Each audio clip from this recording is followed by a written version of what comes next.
Welcome back to CryptosRUs. I am George. We're all George. So we survived the merge. So the merge was successful. Unfortunately, it didn't help price much, and Bitcoin is still stalled. But there is one crypto that is pumping quite a lot despite the market weakness. So let's talk about which crypto this is and if it's legit, and let's talk about what happened after the merge. So let's get started. Smash up the like, subscribe to the channel, make sure you hit that notification bell, get notified of all my streams, follow me on social media, check out CryptosRUs.com, and make sure you follow my other channels as well. All right, good evening, guys. Good evening. Welcome. I was going to say good morning. I caught myself. But yeah, unfortunately, Bitcoin is stuck a little bit under 20,000. We did not get any movement today.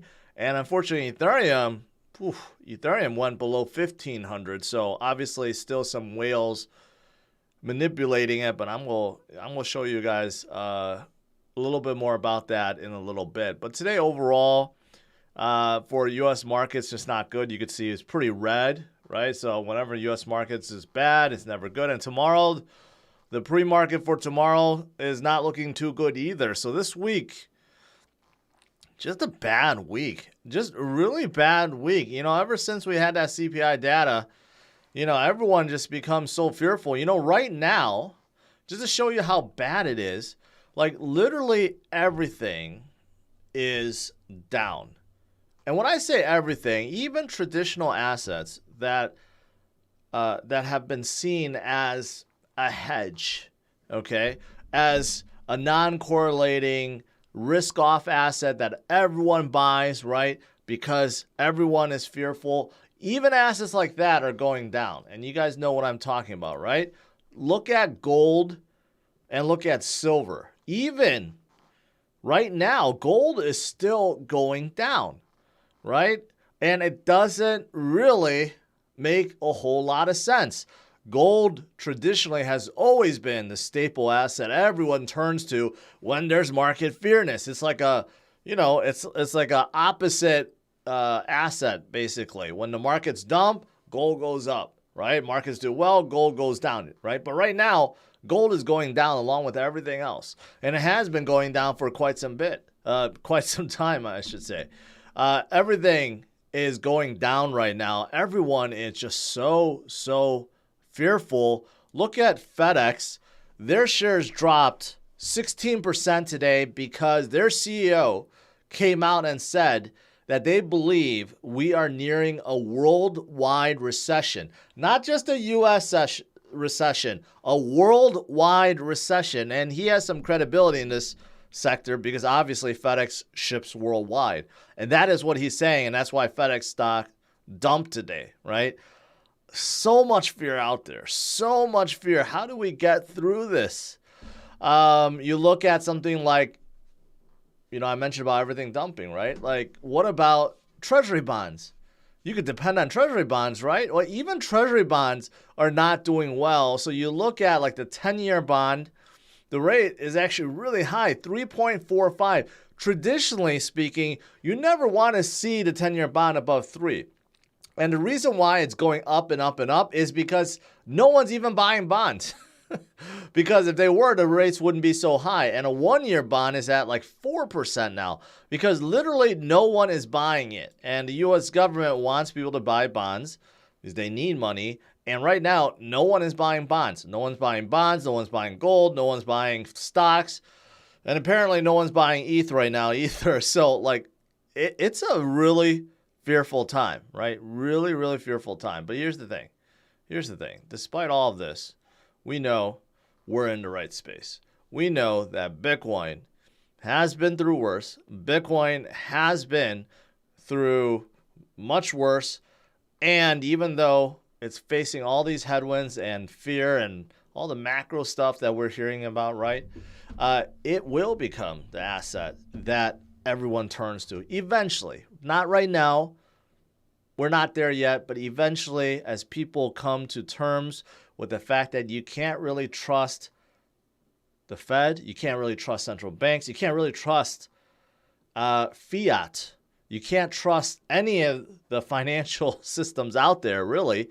Once people actually really learn about that and they understand that, the only thing you could turn to really is Bitcoin, if you think about it. And maybe Ethereum and several other projects that I'll get to. But just want to start off with that. It's just basically there's just so much fear out there.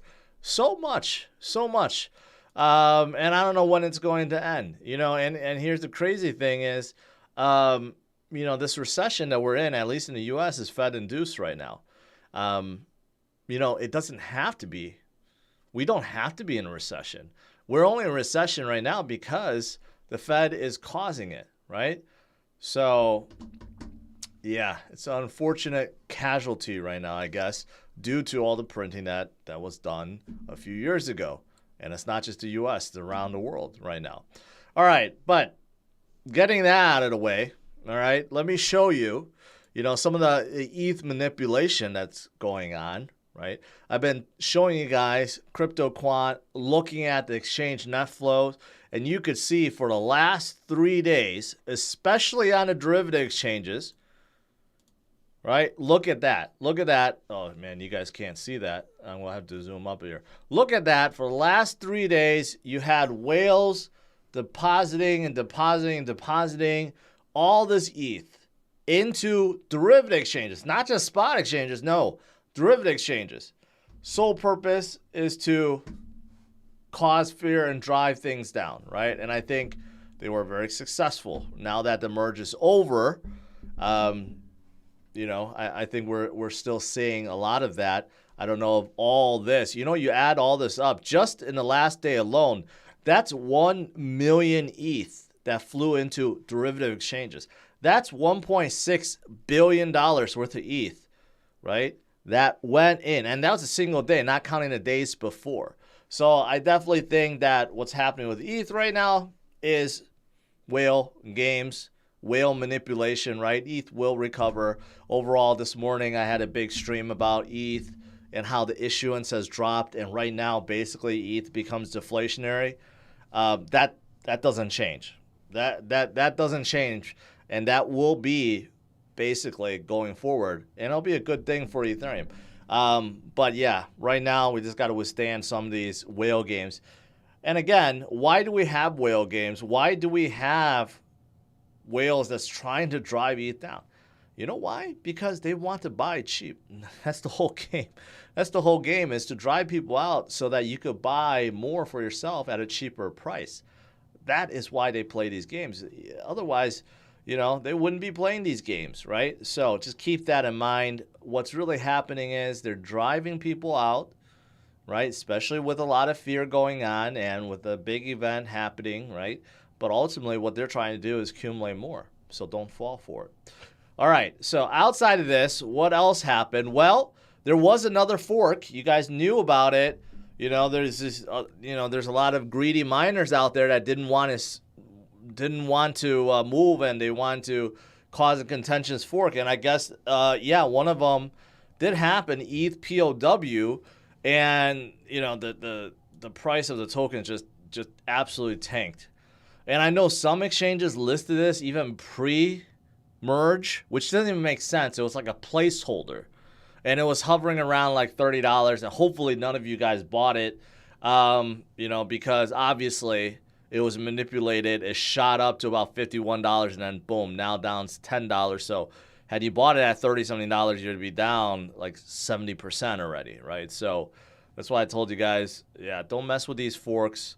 They're nothing but money grabs, right? And nothing good could come from it. So hopefully you guys didn't get burned by that, but we had that. Also, what's interesting about the merge, we have now 2 agencies in America that's fighting for control. We know that I talked about Gensler. I talked about the SEC. He's been shouting left and right in front of Congress, the Senate committee, and everyone, saying that, hey, everything's a security. Like literally everything is security. So it's our duty to go protect Americans, right? We need to go after them. We have the jurisdiction to go after these projects because they're all securities. right? That's what Gensler says. But you know what? Not everyone agrees. In fact, the CFTC today tells senators that they are ready. They're ready to up their game. They actually want to become de facto crypto watchdog, right? So CFTC does not agree with the SEC, does not agree that everything is security and everything automatically just falls into the SEC's jurisdiction. CFTC has something to say about it, right? They did mention about Ethereum moving to proof of stake. It's good, step in the right direction, especially with decreasing energy consumption, right? But overall, they also believe that there needs to be more protection in the space, but it's they that should be doing it, not the SEC, right? So we got a battle going on. We got a big battle going on. And you know what? I think knowing what we know, knowing what Gensler has been doing, probably CFTC would be doing a better job and letting innovations flow more readily than the SEC. That's just me from my observations, but who knows? But it's good that, you know, someone's challenging the SEC, because it seems like everyone else is just like, oh, it's not my business. I don't want to deal with it. And that's why Gensler's like, everything is a security, so it's mine. But it's good to see CFTC kind of butting in and saying, no. All right. So besides that, the other thing, of course, the main topic of tonight is, what is this one crypto project that is actually doing well despite everything doing poorly? You know, you look at Bitcoin's down about 2% versus yesterday. Ethereum's down about 8%. And you go down the list, XRP's down 4%. XRP's, you know, you got to watch out. They may be falling below 30 cents soon. They had no momentum at all, unfortunately, recently.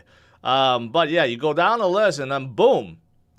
At number 21, Cosmos is up 11% today. With everything else in the red, literally everything else in the red, Cosmos is up. And they have been up, you know, for quite some time. 30% in the last 30 days, 68% in the last 60 days, 136% in the last 90 days. Why is that? Right? Looking at, you know, some of these other crypto, with the exception of Ethereum Classic, which also dumped today after the merge. Ethereum Classic and Polygon, and that's it. I mean, really no other project has moved so well in the last 90 days, right? So Cosmos is definitely gaining a lot of momentum. So just want to talk about them a little bit.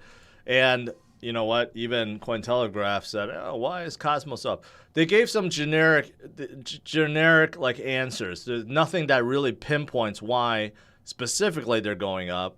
And it's true, because there's really nothing specific like today or something that was announced that caused them to go up. But there are a lot of exciting things that's happening within the space, so I'll go over them. The biggest one, kind of like all these upgrades, just like Ethereum's merge and Cardano's big upgrade coming up, right? Cosmos itself has an upgrade too, which is called interchain security. That's already in testing. That should be completed by the end of the year or beginning of next year. And this is a big deal because it adds more function to the chain, but also it causes stakers to get rewarded. So right now, Cosmos is basically like, if you think about it, just a cosmos of dApps and chains, but the underlying chain, the underlying token atom is not really benefiting from all these other stuff that's within the space. Well, interchain security will basically change that. It will allow smaller dApps and other chains within Cosmos ecosystem to rent security, rent validators, so that it's easier for them to get started and they get better security. But with that renting, right, they have to actually pay up something, and that something gets distributed to Atom stakers. So this whole thing does have an economic model to it that will help Atom stakers in the future. So that is coming up. It's a big upgrade for Cosmos, but some of the biggest change out there, like Binance Smart Chain, what's the other one? Not Kronos. No, yeah, Kronos Chain is on there. Terra used to be on there, and there's several other big dApps that's within as well. So that is coming up. Also, if you look at, staking, right now about 66% is staked. But what's shocking is the staking reward is as high as 17% right now. It is quite high, right? And if you run a validator node yourself, it's even higher, like 19%. So there is definitely a lot of people staking, earning juicy rewards right now. So that's another reason why there's not a lot of Atom floating around to be sold. And I did mention this before. This came out exactly 1 month ago. Van Eyck, which is one of the biggest fund managers out there, they published this saying that they're bullish on Atom. And ever since I remember they came out with this, it started running up. So I think this also impacted Atom's price or Cosmos price in a big way. These people started paying attention like, oh, if they're so bullish on Atom, right? Maybe we should be bullish on Atom. So that's a big endorsement from one of the big institutions of Wall Street. So there's that as well. So, I mean, these are like moving parts for Atom. If you look at their TVL and DeFi is still growing, right? There's a lot of little things. So there's not one specific thing that's pumping up, but there's a lot of great things happening. So good for Cosmos and Atom. The last thing I want to talk about is Cardano, of course. There's 7 days left, so it's not just Atom being upgraded and Ethereum, Cardano, and Vassal. So there's 7 days left to that. So we'll see leading up to the hard fork if we're going to see any kind of momentum with Cardano. But if you look at this, in terms of GitHub commits, Cardano is leading the way, even higher than Ethereum right now. So that's actually surprising to see. But there are definitely a lot of people working at improving Cardano at this point. So we'll see. The next big hard fork is about a week away. And then lastly, I did see this. No surprise. People were wondering about Voyager and their auction, who's going to buy the assets. And it's been rumored that it was going to be FTX. FTX, Sam Bankman-Fried, he's not giving up. He basically wants to buy everything. So most likely, he's going to pick it up. I don't know if he's going to be giving it back to the people. What's going to happen? This is not like a buyout of the company. This is a buyout of the company's assets. So I don't know what FTX is going to do. I don't quite know, but in case you guys are wondering, that's pretty much it. All right, let's do some Q&A. No updates on Celsius, but FTX probably go buy their assets too.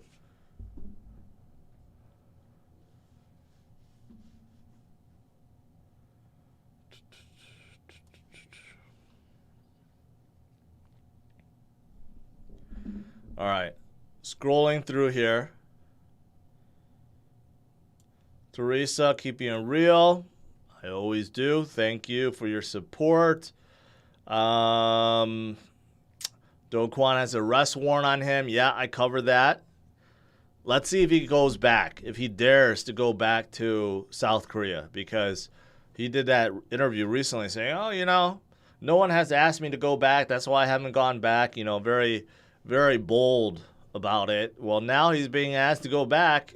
So is he going to go back? Jason says, agree, ETH is being manipulated. It definitely is right now. It is. Gary Gensler for president. No thanks. No thanks. XRP $589 this weekend. One could hope.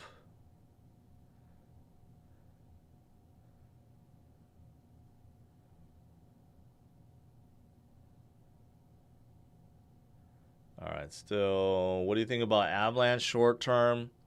Kevin, I still like them, but short term with all the fear, they may not be moving, but I still think they're a promising L1. Let's see.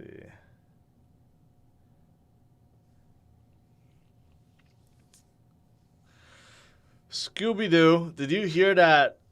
Did you hear the Elon Musk quote on Jay Leno today? On Jay Leno, what show does Jay Leno still have? I don't know what show you're talking about. Patents are for the weak. Yeah, Elon has always said that. When Tesla was starting out and he was building out the infrastructure and the batteries and everything that relates to Teslas, Elon said manufacturers could take it free. He encouraged them to take it because Elon at that time wanted the manufacturers to fully embrace EV. And he said, like, patents mean nothing. Patents just slow you down and stops you from innovating because we're innovating so much. All the patents that we have will basically be invalidated, in a short term. So he's always had that stance. But other manufacturers do not take Tesla technology because they don't want to look like, they're playing second fiddle to them. But at this point, I think they all regret it. I don't know if Tesla really has the same stance anymore. I know early on he said that. He's like, anyone can copy our superchargers, copy our battery tech, copy how we make cars. No one took him seriously. I don't know if that's what you're referring to, but yeah, he did say that before. I have all my assets on Exodus Wallet. What would happen to my crypto? Well, Jason, nothing would happen. You have the ability to export out your private key, and with that, you could drive your. No, I take that back. You have the ability to export out your recovery phrase, which you could drive your private keys with it, and with that, you have access to your crypto pretty much anywhere.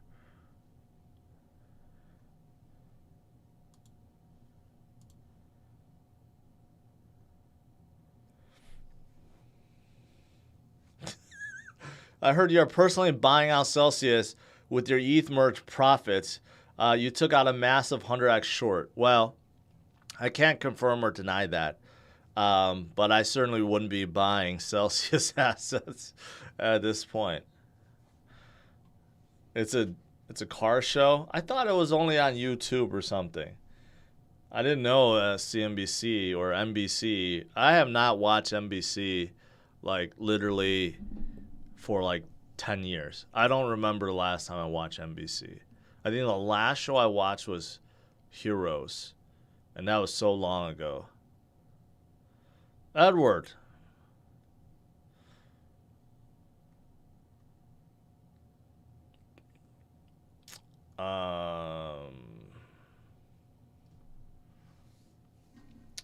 What's up today? I wish you would not spam so much.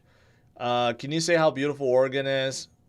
Well, I was there. I was on the outskirts of Portland, and it was very beautiful, with big, nice trees, really nice scenery. And say hi to Tito. He got me addicted. I'm glad to hear that. Hi to Tito.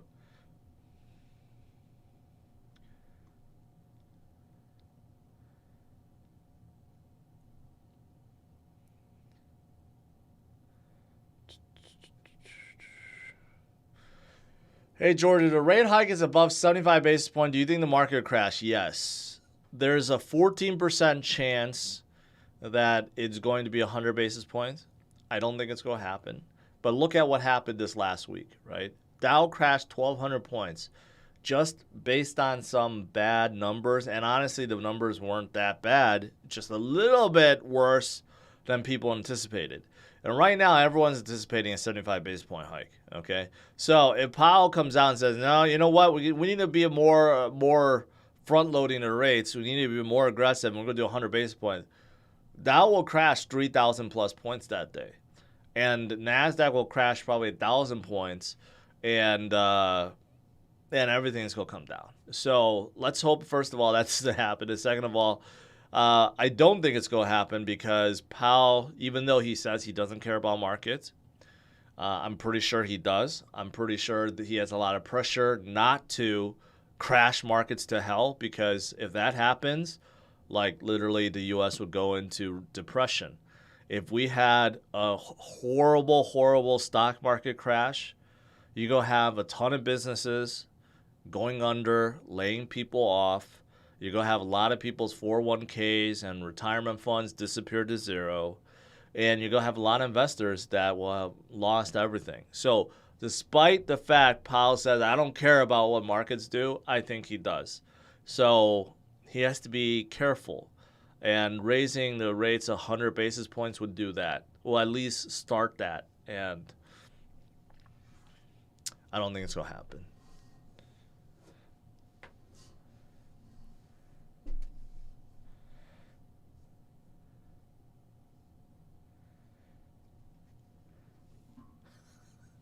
Charles looks 50. Dude is like a midlife dad who lives in a cabin. I mean, I can't disagree with that. His demeanor, his looks, the way he dresses, the way he talks, the way he acts, the jokes that he tells, right? All indicate that he's like, you know, past his midlife already, like in his 50s. I still can't believe that I'm older than Charles, and not just by a little bit either. So, I mean, that still like blows my mind. John F., I would love your opinion why the DXY is at a 20-year high today. Why are people putting their money into gold and metals? I'm glad you asked that, John. I was thinking about this. Because I started today's show saying, you know, everything's going down, including gold and silver, right?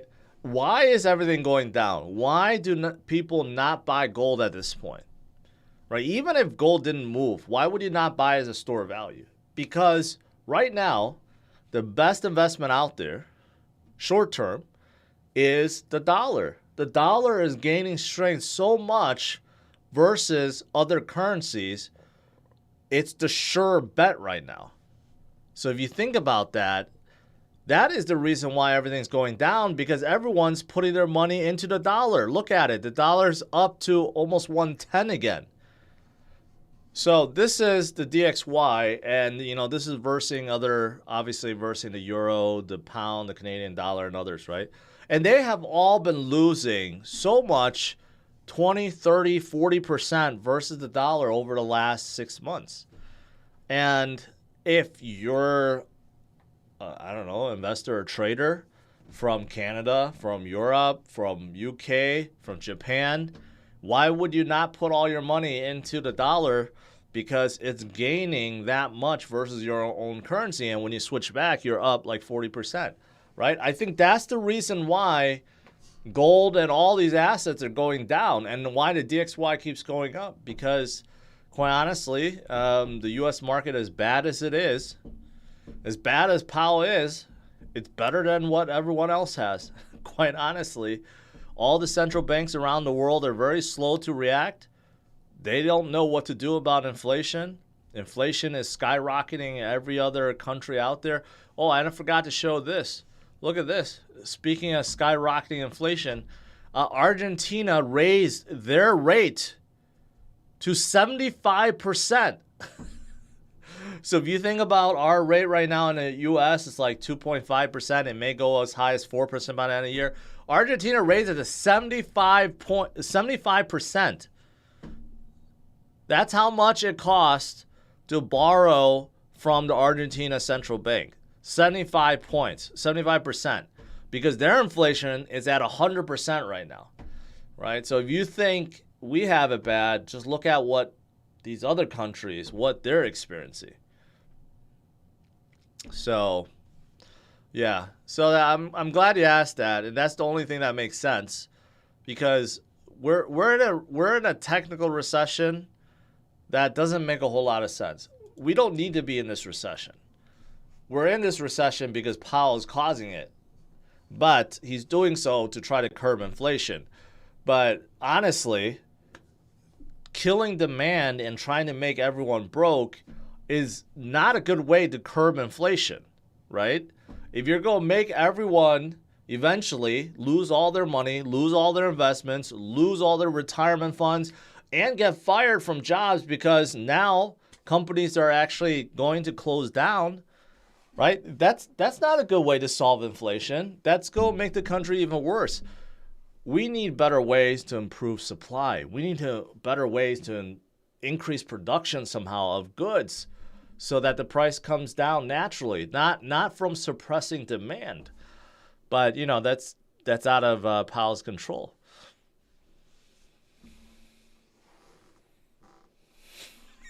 I need to buy a Don Julio 1942.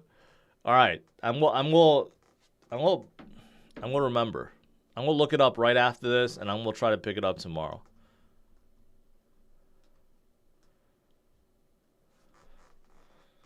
Ruben says, can't believe that Charles is 34-year-old, and everyone needs to see that educational video of Ripple. I agree. I agree. Today is a good day to play it. I don't know. Maybe Charles is lying about his birthday. Maybe Google got it wrong and he's not really 34 years old. If any of you guys join his live chat, his streams, you guys need to confirm whether or not he's really 34 years old. Does ETH still provide the best NFT marketplace going forward? Yeah, it's not even close. OpenSea, despite the volume dropping like 99%, still the biggest NFT marketplace. Now, as for brands, most of them, Orange Lambo, have moved to Polygon. Polygon has some great NFTs on them, on it from brands, but as for like a marketplace, it's still the biggest one by far is OpenSea.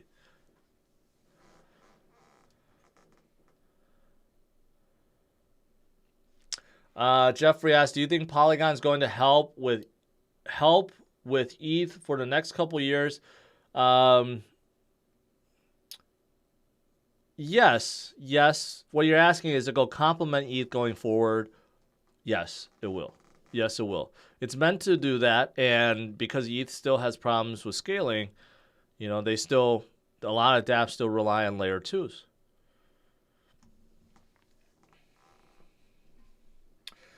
For those that have enough coins, how hard is it to run a private validator node? Is it as trouble as mining? Are you talking about Ethereum getting 32 ETH staked?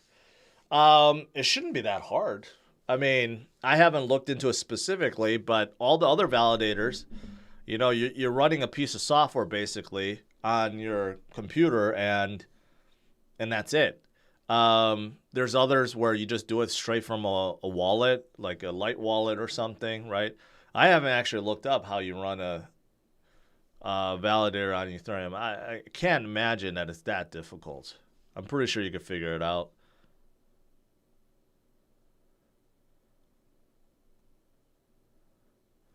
He is 34. He said a few live streams. Man. Man, okay, let's just leave it at that. Who is the oldest person that co-founded Ethereum? That makes me wonder. Is it Joseph Lubin? I wonder how old Joseph Lubin is. Don't tell me he's like 35 too, because he looks pretty old too.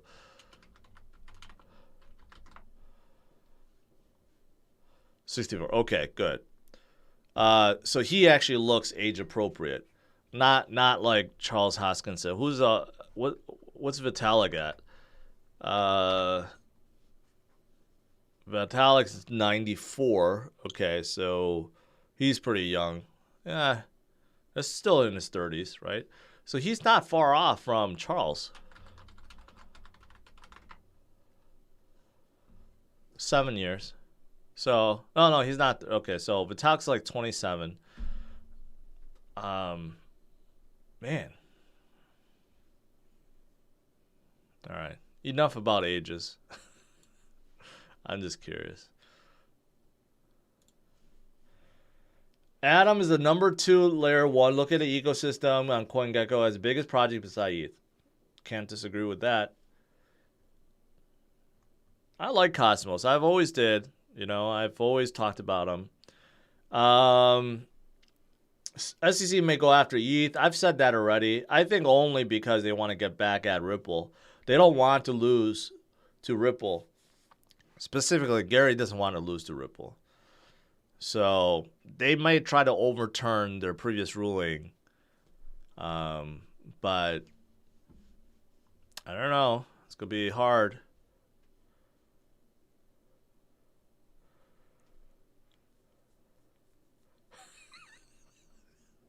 Yeah, go. I'm not going to repeat that.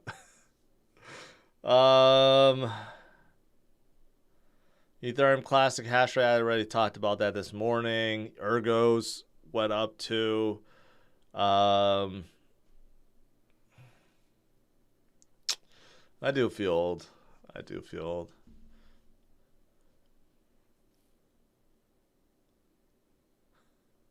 Cosmos or Polkadot? I've always liked Cosmos better. Polkadot, it just doesn't get a lot of love. Not a whole lot of people care about Polkadot. Gavin Wood, no one talks about him. The only two projects, there's only one project on Polkadot people care about, and that's Moonbeam. And only because it's EVM compatible. That's it. I don't hear about any other side chains within Polkadot. I don't hear anyone really talk about Polkadot at all. You know, so I like Cosmos a lot more.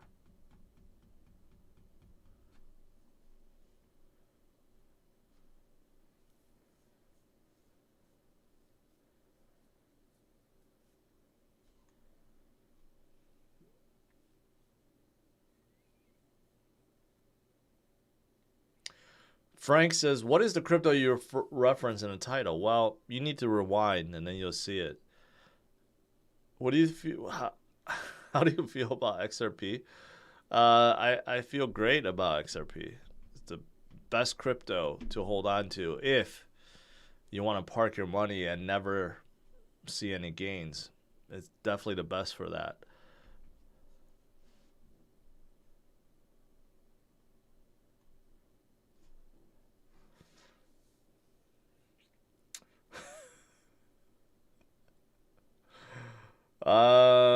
Do you think Vassal will expose Ethereum shortcomings? I'm not quite sure it will. Let's see what it can do first. It's very hyped up. Supposed to be better, makes Cardano more scalable, easier to program with, more security. It's supposed to be like, you know, the second coming of Charles Hoskinson, really, for Vassal. So is it really gonna be that good? Is it really gonna draw that many dApps? Let's see. Let's hope so. All right, guys. Let's call it a night here. Overall, today, not a good day. Everything's selling off. A lot of fear once again, right?